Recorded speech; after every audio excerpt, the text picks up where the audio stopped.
여러분 반갑습니다. 100세 시대 건강과 재테크입니다. 나이 들수록 더 중요해지는 두 가지, 바로 건강과 돈이죠. 이 채널 하나면 됩니다. 듣기만 해도 건강도 챙기고 재테크도 배우실 수 있으니까요. 병원비 아끼고 연금도 더 받는 똑똑한 시니어 라이프, 어렵지 않아요. 여러분의 건강한 100세를 위한 꿀팁 가득 준비했습니다. 지금부터 함께 시작해 볼까요? 혹시 여러분은 이런 말 들어보셨나요? 나이 들면 고기 대신 채소를 많이 먹어야 한다. 기름진 음식은 피해야 한다. 콜레스테롤 수치를 낮춰야 한다. 이런 상식들 한 번쯤은 들어보셨을 거예요. 그런데 말입니다. 오늘 제가 여러분께 말씀드릴 내용을 들으시면 정말 깜짝 놀라실 겁니다. 왜냐하면 우리가 지금까지 건강에 좋다고 믿어왔던 것들이 사실은 더 빨리 늙게 만드는 잘못된 상식이었기 때문입니다. 특히 70세 이후에는 젊을 때와는 완전히 다른 영양 관리가 필요해요. 저는 지난 20년 동안 수많은 시니어분들의 건강 관리를 도와드리면서 놀라운 사실을 발견했습니다.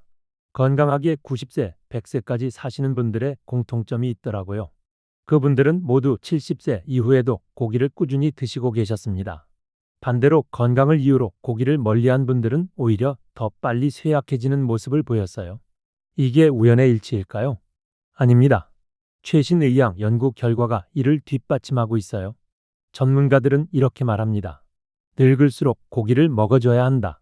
고기를 먹고 콜레스테롤을 잘 섭취하면 남성 호르몬 생성을 촉진해 사람의 의욕을 높이고 활동량을 유지하는 데 매우 효과적이다.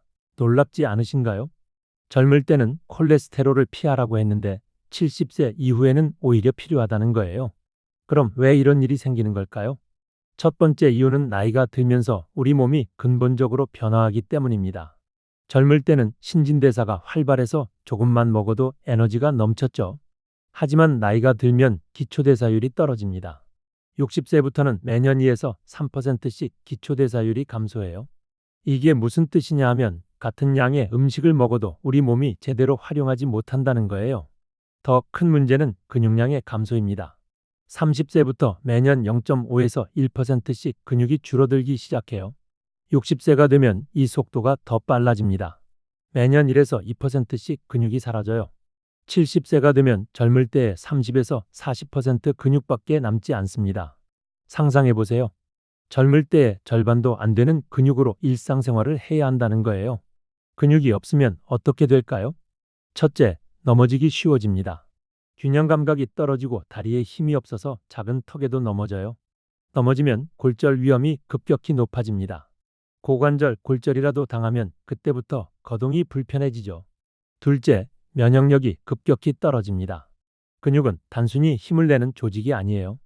면역세포를 만드는 공장 역할도 하거든요. 근육이 줄어들면 감염에 쉽게 노출됩니다. 감기만 걸려도 폐렴으로 악화되기 쉬워요. 셋째, 당뇨병 위험이 높아집니다. 근육은 혈당을 조절하는 중요한 역할을 해요. 근육이 줄어들면 혈당 조절 능력이 떨어지죠. 그래서 70세 이후 당뇨병 발병률이 급격히 증가하는 겁니다. 그럼 이런 근육 감소를 어떻게 막을 수 있을까요? 바로 충분한 단백질 섭취입니다. 근육을 만드는 재료가 단백질이거든요. 젊을 때는 체중 1kg당 0.8g 정도의 단백질이면 충분했어요. 하지만 70세 이후에는 체중 1kg당 1.2g에서 1.5g의 단백질이 필요합니다. 60kg 어르신이라면 하루에 72g에서 90g의 단백질을 드셔야 해요. 이게 얼마나 되는 양인지 아세요?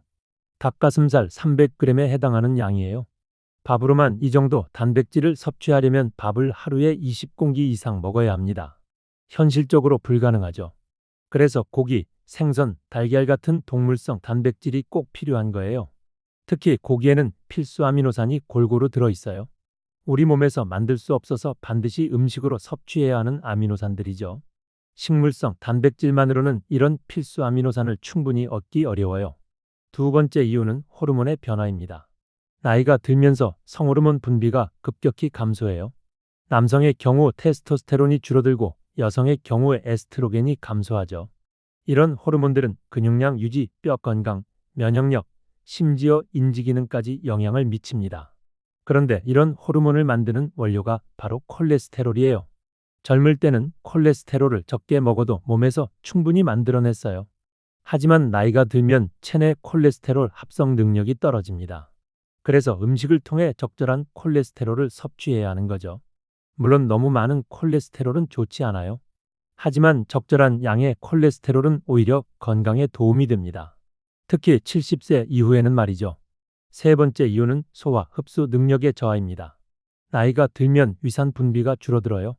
소화효소 활동도 떨어지고요. 그래서 같은 양의 음식을 먹어도 실제로 우리 몸이 흡수하는 영양소는 젊을 때보다 훨씬 적어집니다. 이를 보완하려면 더 많은 양의 고품질 단백질을 섭취해야 해요. 동물성 단백질은 식물성 단백질보다 소화 흡수율이 높습니다. 그래서 소화 능력이 떨어진 시니어분들에게는 고기, 생선, 달걀이 더 효과적인 거죠. 마지막으로 뇌 건강에도 동물성 단백질이 중요해요.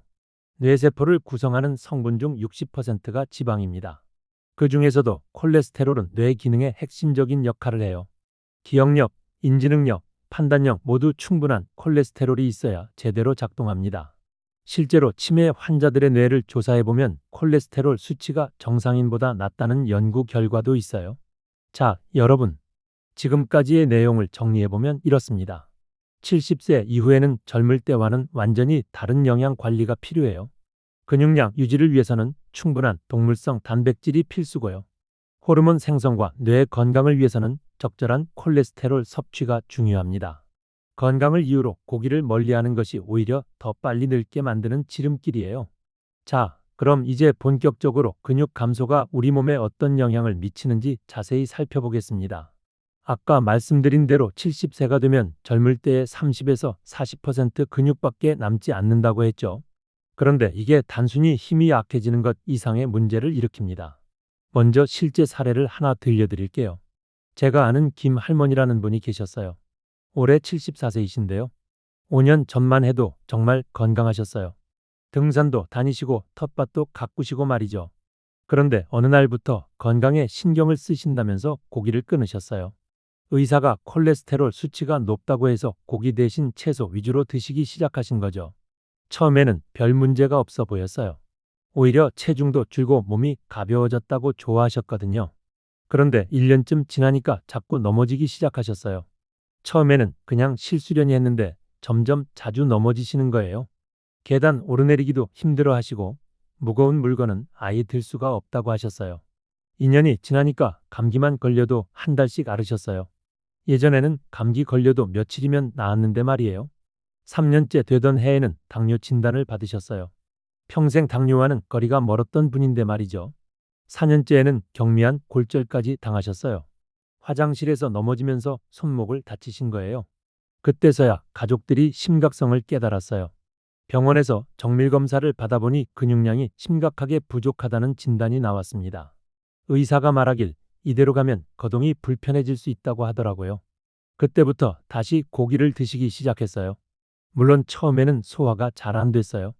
몇 년 동안 고기를 안 드셔서 위가 적응을 못한 거죠. 그래도 꾸준히 조금씩 드시기 시작하셨어요.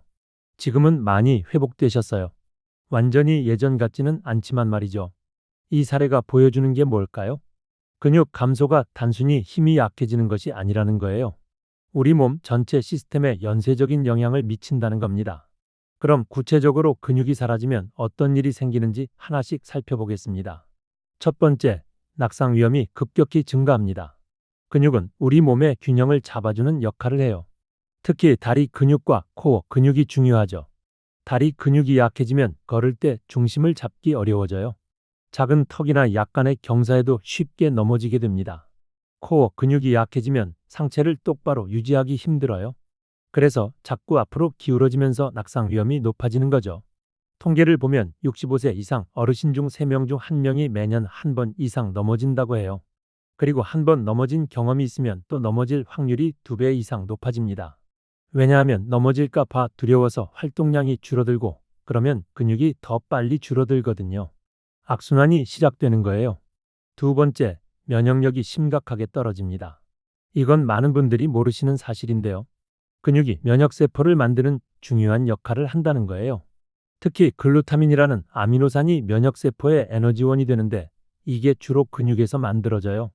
근육량이 줄어들면 글루타민 생산도 감소합니다. 그러면 면역세포들이 제대로 활동할 수 없어요. 그래서 감기, 폐렴, 요로감염 같은 감염성 질환에 쉽게 걸리게 되는 거죠. 더 심각한 건 한 번 감염되면 회복이 오래 걸린다는 거예요. 젊을 때는 감기 걸려도 3일이면 나았는데 나이 들어서는 2주, 3주씩 걸리죠. 이것도 근육량 부족과 관련이 있어요. 세 번째, 혈당 조절 능력이 떨어집니다. 근육은 혈당을 조절하는 핵심 기관이에요.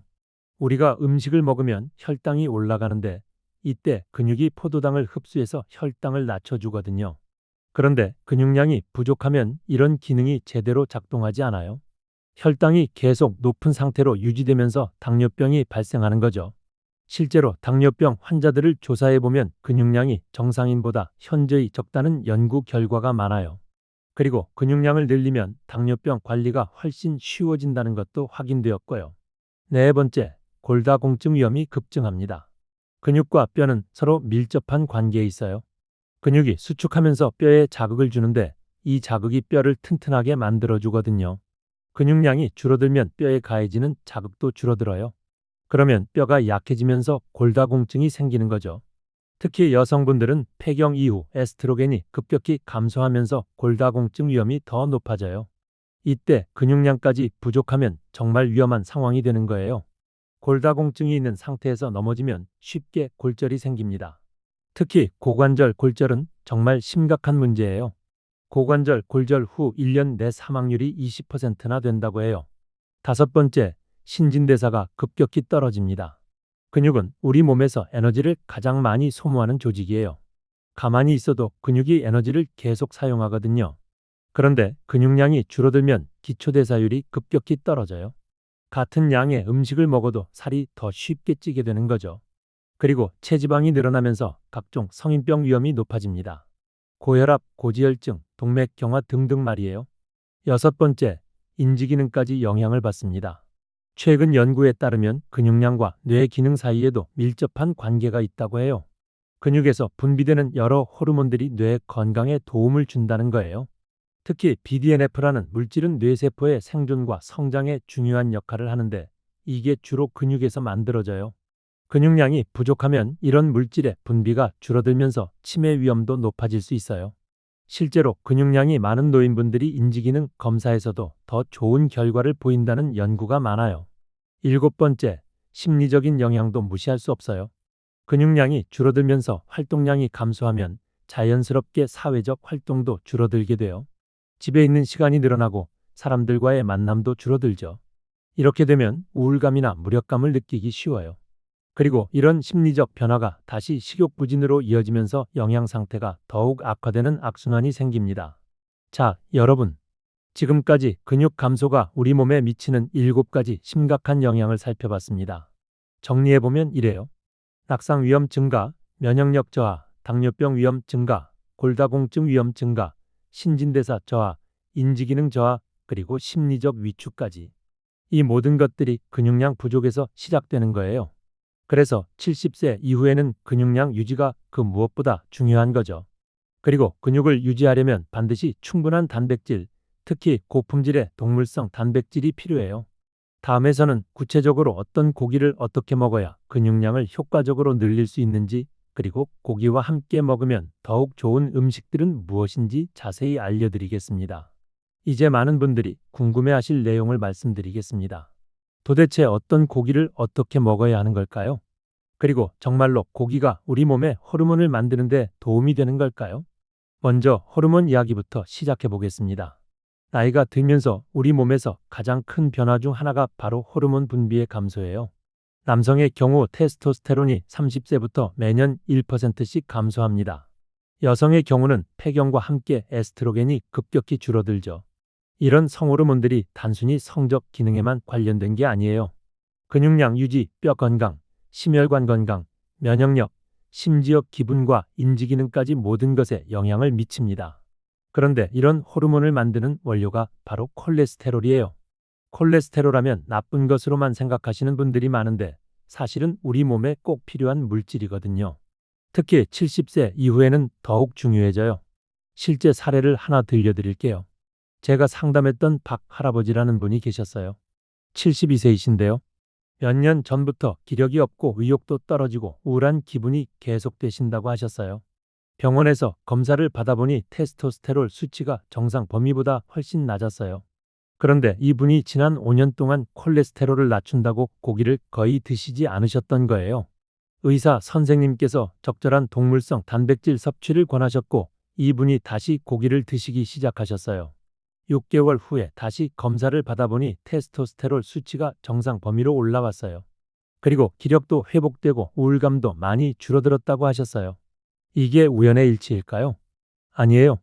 충분한 과학적 근거가 있는 일입니다. 그럼 구체적으로 어떤 고기를 먹어야 할까요?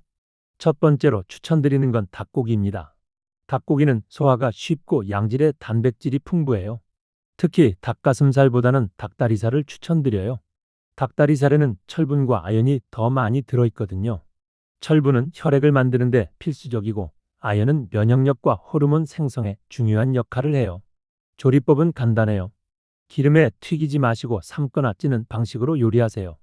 양념은 소금, 후추, 마늘 정도로 간단하게 하시면 돼요. 하루에 손바닥 크기 정도, 대략 100g에서 150g 정도 드시면 적당해요. 두 번째는 생선입니다. 생선은 단백질뿐만 아니라 오메가3 지방산이 풍부해요. 오메가3는 뇌 건강과 심혈관 건강에 매우 중요한 성분이죠.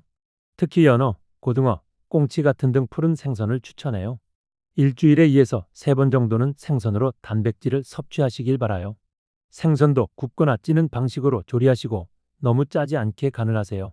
세 번째는 소고기예요. 소고기는 철분 함량이 가장 높아요.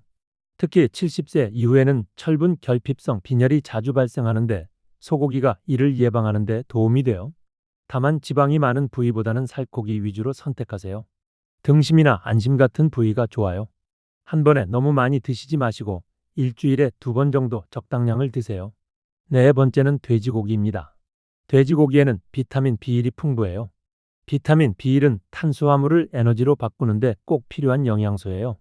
나이가 들면서 에너지 대사가 떨어지는데 비타민 B1이 이를 도와줘요. 돼지고기도 삼겹살 같은 기름진 부위보다는 안심이나 등심을 선택하세요. 다섯 번째는 달걀이에요. 달걀은 완전 식품이라고 불릴 정도로 영양이 균형 잡혀 있어요. 특히 달걀 노른자에는 콜레스테롤과 레시틴이 풍부해요. 레시틴은 뇌 기능에 도움을 주는 성분이죠. 예전에는 달걀 노른자를 피하라고 했지만 지금은 하루 1에서 2개 정도는 전혀 문제없다는 게 의학계의 정설이에요. 달걀은 삶아서 드시거나 계란찜으로 만들어 드세요. 기름에 튀긴 달걀보다는 훨씬 건강해요. 이제 고기를 효과적으로 드시는 방법을 알려드리겠습니다. 첫째, 한 번에 많이 드시지 마세요. 나이가 들면 소화 능력이 떨어지거든요. 한 번에 너무 많은 고기를 드시면 오히려 소화불량을 일으킬 수 있어요. 매 끼니마다 조금씩 나누어서 드시는 게 좋아요. 둘째, 충분히 씹어서 드세요. 고기는 소화가 어려운 음식이에요. 충분히 씹어야 위에서 소화가 잘 됩니다. 평소보다 2배 이상 더 씹는다고 생각하세요. 셋째, 채소와 함께 드세요. 고기만 드시면 안 돼요. 채소에 들어있는 식이섬유가 소화를 도와주고 비타민과 무기질이 고기의 영양소 흡수를 도와줘요. 특히 브로콜리, 시금치, 당근 같은 채소를 함께 드시길 권해요.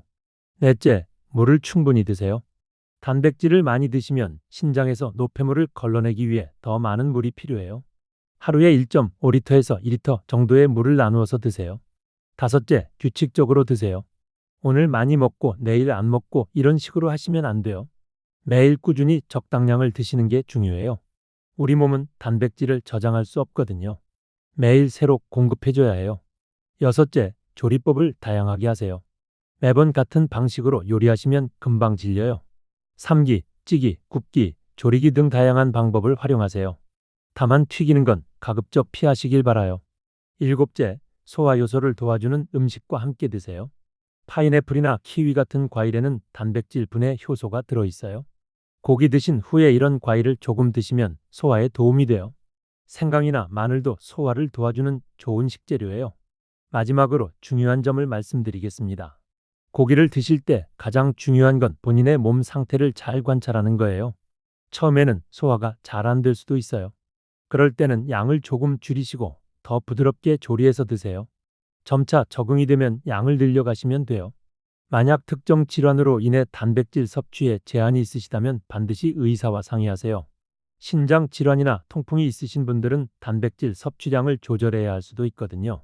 하지만 대부분의 건강한 70세 이상 어르신들에게는 적절한 동물성 단백질 섭취가 건강에 큰 도움이 됩니다. 이제 정말 중요한 이야기를 해드리겠습니다. 아무리 좋은 고기를 드셔도 물을 제대로 마시지 않으면 모든 게 소용없어요.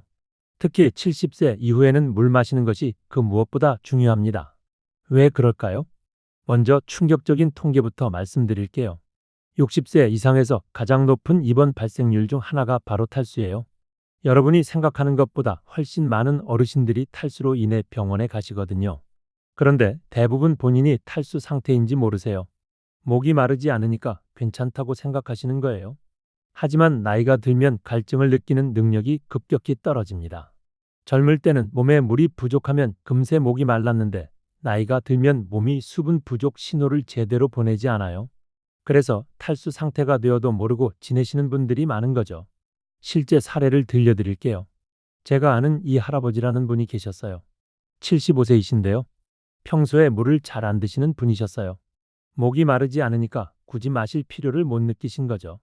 하루에 물을 500ml도 안 드셨어요. 밥 먹을 때 국물 정도가 전부였죠. 그런데 어느 날부터 자꾸 어지러우시다고 하셨어요. 처음에는 나이 때문이려니 했는데 점점 심해지시더라고요. 그러다가 화장실에서 넘어지셔서 응급실에 가게 되었어요. 병원에서 검사를 받아보니 심한 탈수 상태였어요. 혈액이 끈끈해져서 혈압도 불안정하고 신장 기능도 떨어져 있었어요. 의사 선생님이 말씀하시길 이런 상태가 계속되면 뇌경색이나 심근경색 위험이 높아진다고 하시더라고요. 그때부터 이분이 의식적으로 물을 마시기 시작하셨어요.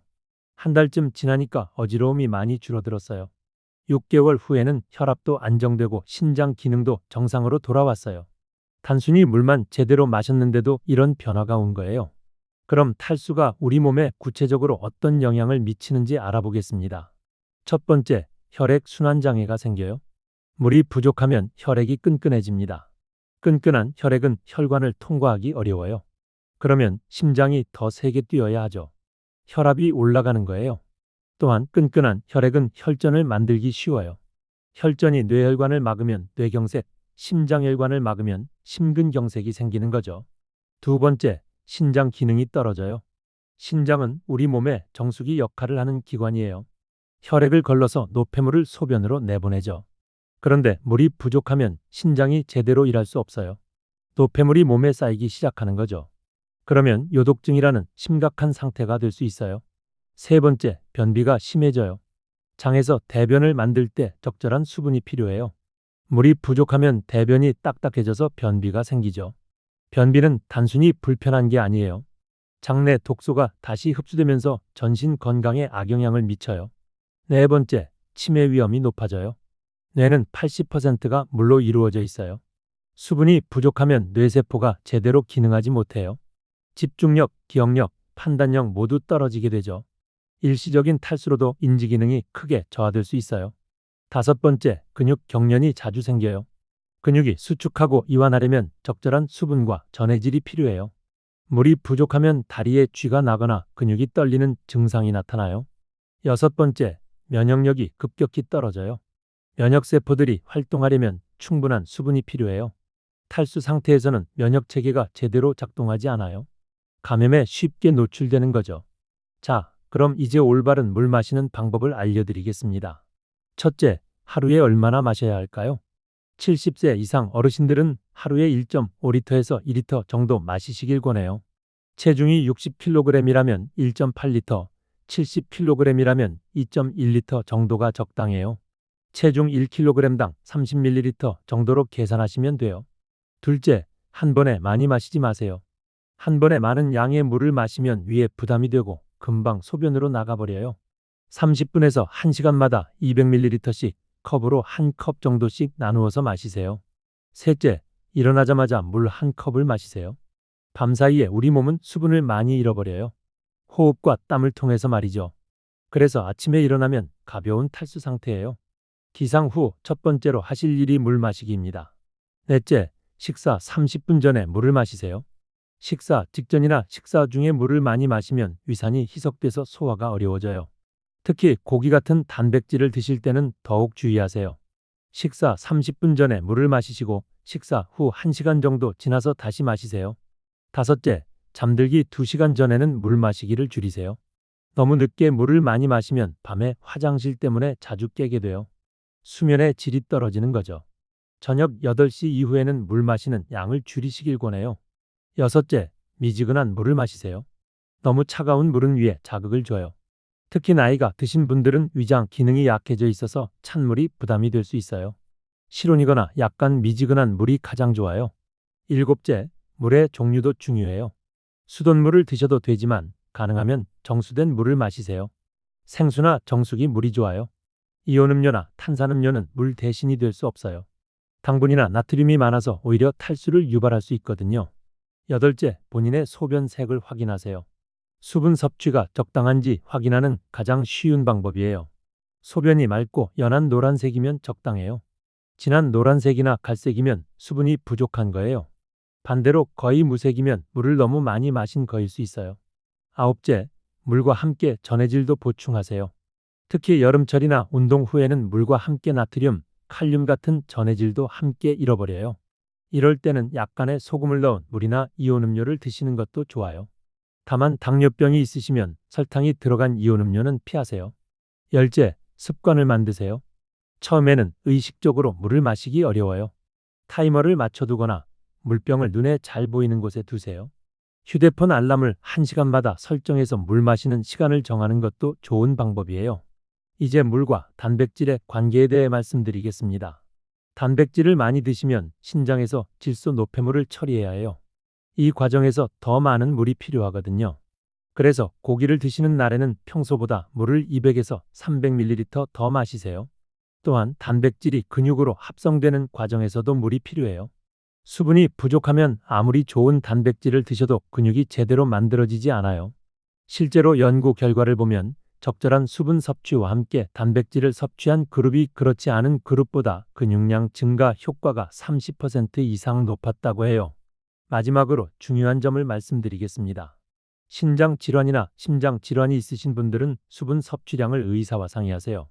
이런 질환이 있으면 수분 섭취를 제한해야 할 수도 있거든요.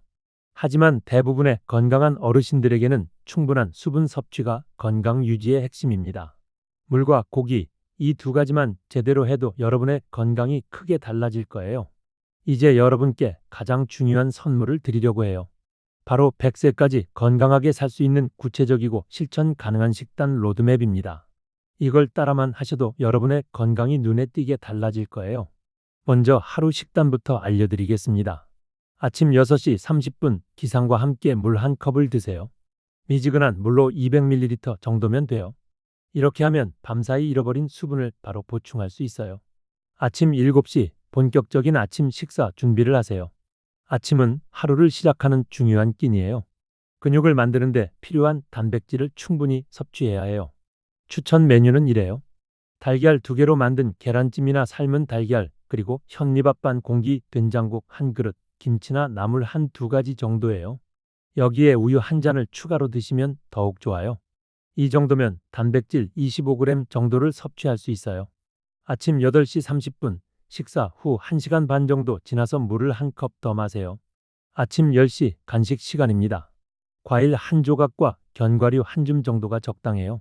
사과 반 개나 바나나 하나, 그리고 호두나 아몬드 5개 정도요. 여기서 중요한 건 과일과 견과류를 함께 드시는 거예요.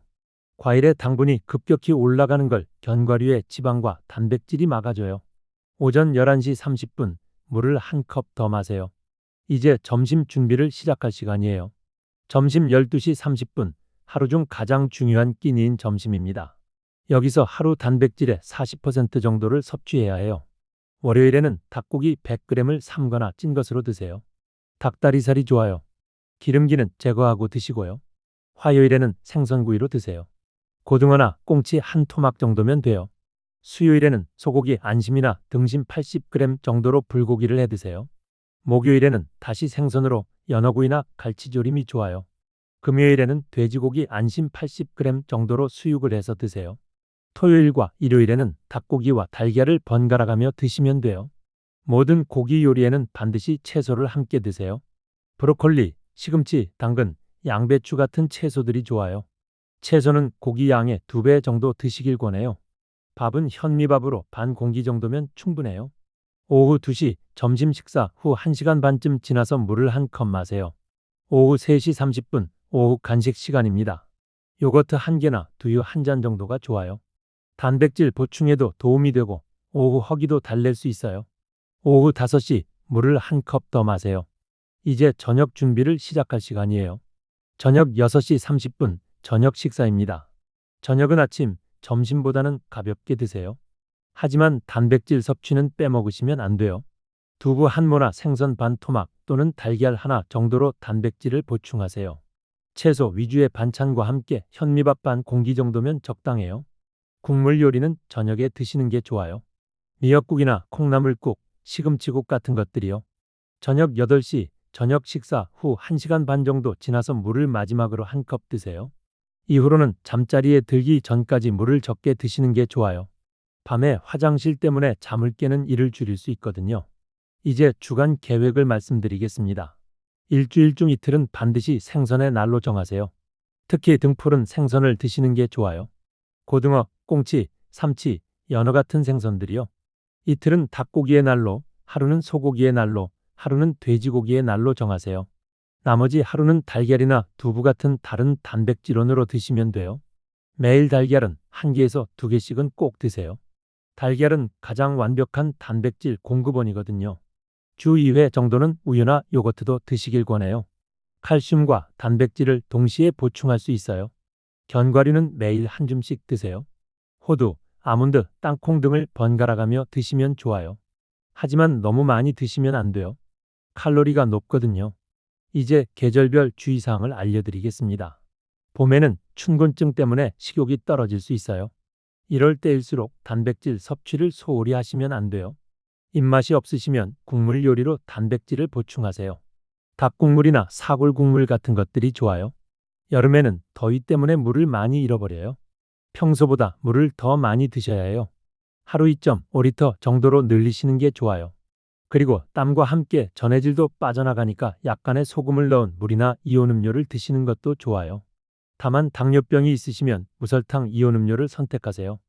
여름에는 식중독도 조심해야 해요. 고기는 충분히 익혀서 드시고 상온에 오래 두지 마세요. 가을에는 겨울 준비를 해야 할 시기예요. 근육량을 늘리기에 가장 좋은 계절이거든요. 날씨도 시원하고 식욕도 돌아오는 시기니까 단백질 섭취를 조금 늘리시는 게 좋아요. 평소보다 10% 정도 더 드세요. 겨울에는 활동량이 줄어들기 쉬워요. 집에만 있으려고 하시죠. 하지만 이럴 때일수록 규칙적인 식사가 중요해요. 겨울에는 비타민 D가 부족해지기 쉬우니까 생선을 더 자주 드세요. 특히 연어, 고등어 같은 생선에 비타민 D가 많이 들어있거든요. 이제 실천할 때 주의사항을 말씀드리겠습니다. 첫째, 처음부터 완벽하게 하려고 하지 마세요. 오랫동안 고기를 적게 드셨던 분들은 갑자기 많이 드시면 소화가 안 될 수 있어요. 처음 2주 정도는 권장량의 70% 정도만 드시고 점차 늘려가세요. 둘째, 본인의 몸 상태를 잘 관찰하세요. 소화가 잘 안 되거나 변비가 생기면 채소와 물 섭취량을 늘리세요. 반대로 설사가 생기면 단백질량을 조금 줄이고 유산균 음식을 드세요. 셋째, 꾸준함이 가장 중요해요. 하루 이틀 못 지켰다고 포기하지 마세요. 다시 시작하면 돼요. 중요한 건 꾸준히 계속하는 거예요. 넷째, 가족이나 주변 사람들과 함께 하세요. 혼자 하면 포기하기 쉬워요. 가족들에게 여러분의 계획을 말씀하시고 도움을 요청하세요. 다섯째, 정기적으로 건강검진을 받으세요. 3개월에 한 번씩은 혈액검사를 받아보시길 권해요. 단백질 섭취의 효과를 수치로 확인할 수 있거든요. 특히 알부민, 헤모글로빈 수치를 확인해 보세요.